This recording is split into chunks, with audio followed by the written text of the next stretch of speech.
যে সিদ্ধান্ত নেওয়া হয়েছে আমরা কোন ক্রমেই এটা মেনে নিতে পারি না। সম্পূর্ণ বৈষম্য করা হচ্ছে।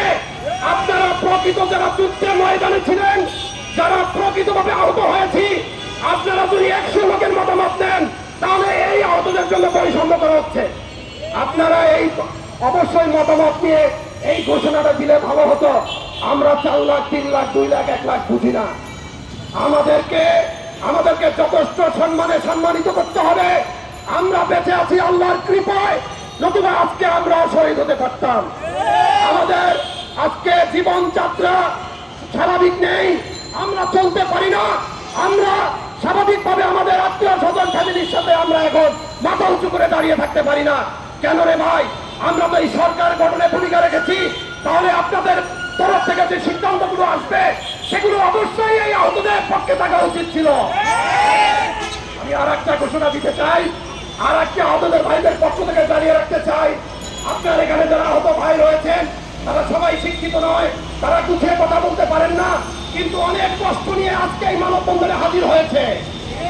আপনারা যদি এই মানববন্ধনের দুটি কয়েক লোকের কথা যদি আপনাদের কানে না যায়, সেক্ষেত্রে আমরা বিশাল আকারে আমরা আবার রাস্তায় দাঁড়াতে বাধ্য হব।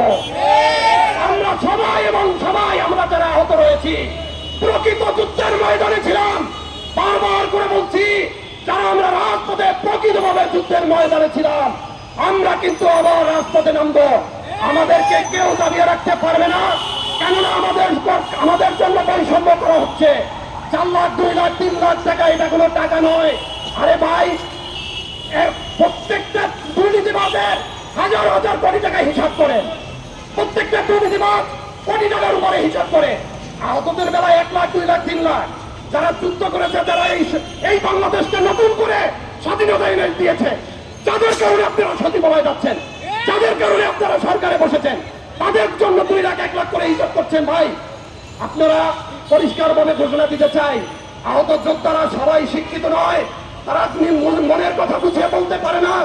আমরা আপনাদেরকে জানিয়ে দিচ্ছি, সকল আহতদের রাজপথের যোদ্ধাদের মুখের কথা জানিয়ে দিচ্ছি, আমাদের সাথে ভীষণ বৈষম্য হচ্ছে। আমরা মনে করি আপনারা আমাদেরকে ডাকুন, আমরা আপনাদের সাথে বসতে চাই, আমরা আপনাদেরকে মতামত দেবো। যদি এই বাংলাদেশের জন্য জীবন দিয়ে থাকি, যদি আমার ভাই শহীদ হয়ে থাকে, যদি আমরা রাজপথে নেমে থাকি, আমরা যদি রাজপথে অংশগ্রহণ করে থাকি, তাহলে অবশ্যই আমি মনে করি আপনাদের সুবুদ্ধি উদয় হবে। আপনারা আমাদেরকে ডাকবেন মতামত দেওয়ার জন্য। আহতদের পক্ষ থেকে যে কার্ডগুলো, মেডিকেল কার্ডগুলো এবং যে আপনার ফার্স্ট কার্ড, আমাদের ট্রিটমেন্টের বিষয়ে যে সিদ্ধান্তগুলো নিয়েছেন, সেগুলো দ্রুত আকারে সবার কাছে পৌঁছানোর জন্য দাবি জানাই।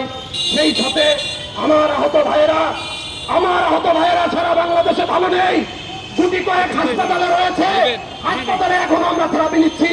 এই হাসপাতালে দুটি কয়েক যোদ্ধাদের আপনারা হেল্প করে আপনারা সমস্ত আহতদের একই পাল্লায় নিতে পারেন না। আহতরা সারা বাংলাদেশের বাসা বাড়িতে শুয়ে আছে, বেডে বসে আছে, খাটে শুয়ে আছে। বিভিন্ন মিডিয়ার ভাইয়েরা তাদের কাছে যে বক্তব্য নিচ্ছে, কিন্তু সেই বক্তব্যগুলো আপনারা বিবেচনা করছেন না।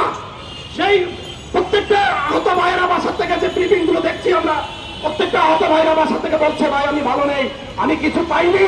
আপনারা মাঠ পর্যায়ে ছড়িয়ে দেন। আপনাদের যারা এই আমাদের নিয়ে কাজ করছে তাদেরকে মাঠ পর্যায়ে পাঠান, মাঠ পর্যায়ে দেখেন আমার আহত ভাইরা ভালো আছে কিনা। যদি ভালো থাকে আর কোনো প্রোগ্রাম হবে না, আমরা এই রাজপথে দাঁড়াবো না।